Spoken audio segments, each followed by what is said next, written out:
బాబాసాహెబ్ అంబేద్కర్ విగ్రహం దగ్గర జగన్మోహన్ రెడ్డి గారి పేరుని దుండగులు తొలగిస్తే కనీసం క్రైమ్ కూడా కట్టలేనటువంటి దుర్మార్గమైన ప్రభుత్వం ఇది.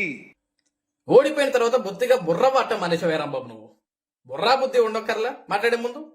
కేసు కట్టలేదు, ఈ ప్రభుత్వం దుర్మార్గపు ప్రభుత్వం, కేసు కట్టడం కూడా చేత కాదా అని మాట్లాడుతున్నావు. కేసు కట్టాలంటే ఫస్ట్ కేసు పెట్టాలి కదయ్యా. జగన్మోహన్ రెడ్డి వచ్చి కేసు పెట్టాడా?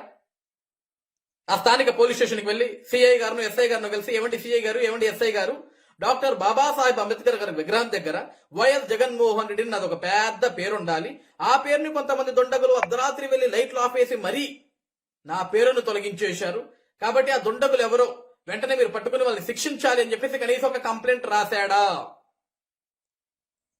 ఓ రోజు మీడియా ముందుకు వచ్చి అంబేద్కర్ గారి విగ్రహం మీద దాడులు చేశారు, దళితుల ఆత్మ గౌరవాన్ని దెబ్బతీశారు, అంబేద్కర్ కి విలువ లేకుండా చేశారు, ఇక్కడ అంబేద్కర్ రాజ్యాంగం నడవట్లేదు, రెడ్ బుక్ రాజ్యాంగం నడుస్తుంది, అంబేద్కర్ గారి మీద దాడి ఒక హేయమైన చర్య అని పనికిమాల వాగడన్నీ వాగుతున్నావే రాంబాబు నువ్వు.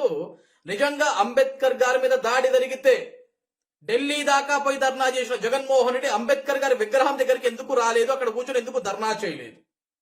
కనీసం అంబేద్కర్ గారి విగ్రహం దగ్గరకు వచ్చి ఎందుకు ఆ విగ్రహాన్ని సందర్శించలేదు, అక్కడ ఏం జరిగిందనే విషయాలు ఎందుకు ప్రజలకు చెప్పలేదు? అంటే అక్కడ తప్పు జరగలేదన్న సంగతి జగన్మోహన్ రెడ్డి కూడా బాగా తెలుసా? ఈరోజు జగన్మోహన్ రెడ్డి పేరు తొలగించేశారు అని అంటున్నావు. ఎవడు తొలగించాడు దుండగలంటే? ఏమో నువ్వే తొలగించి ఉండొచ్చుగా అంబట్రాంబాబు, లేకుంటే జోగి రమేష్ తొలగి ఉండొచ్చుగా, లేకుంటే కొడాలా అని పక్కనే ఉండగా వాడు కూడా తొలగించి ఉండొచ్చు కదా, మీరే చేసి ఉండొచ్చు కదా. ఈ దిక్కుమాల చర్య మీరే ఆ దరిద్రపు కొట్టి పనులన్నీ చేసి ఈరోజు కూటమి ప్రభుత్వం మీద ఒక నింద వేయాలని చూసి ఉండొచ్చు కదా. ఎందుకంటే రాంబాబు, కోడి కత్తి అది మీ స్క్రిప్టే, బాబాయ్ గొడ్డలి పోటు అది మీ స్క్రిప్టే, గొలక రాయి అది మీ స్క్రిప్టే, మీ బ్రతుకంతా అబద్ధపు మాటలు, దొంగ మాటలు, ఎదుటోడి మీద బురద చల్లాల. ఈరోజు అంబేద్కర్ గారి విగ్రహం దగ్గర వైఎస్ జగన్మోహన్ రెడ్డి పేరు కూడా మీరే తొలగించేసి ఉంటారు కదా. చీకట్లో గుడిసెట్టి పనులు చేయాల్సిన అవసరం ఎవడుకుంది మీకు తప్ప? ఎందుకంటే ఈ రోజు ప్రజలు మిమ్మల్ని చెప్పించి కొడితే ఏం చేయాలో తెలియక ఆంధ్రప్రదేశ్ రాష్ట్రంలో ఏదో ఒక విధంగా మీరు ప్రజల్లోకి రావాలా, ప్రజల్లో సింపతి సంపాదించాలనే కదా మీ తాపత్రయం అంతా కూడా. ఈ రోజు మీ పేరు మీద మీరే దాడులు చేసుకొని కేసులు కట్టలేదంటే ఈ రోజు పేరు తొలగించబడింది ఎవరిది? వైఎస్ జగన్మోహన్ రెడ్డి కదా. కొంపలో కూర్చొని పబ్జీ గేమ్ ఆడటం మానేసి ఒకసారి స్టేషన్కి వెళ్ళి ఏమండి నా పేరుని ఎందుకు తొలగించేశారు, కొంతమంది దుండగులు ఎవరు తొలగించారు, వాళ్ళు కనీసం పట్టుకోండి అని చెప్పి ఒక కంప్లైంట్ లెటర్ రాసామని చెప్పు. అప్పుడు ప్రభుత్వం ఎందుకు స్పందించదో చూద్దాం.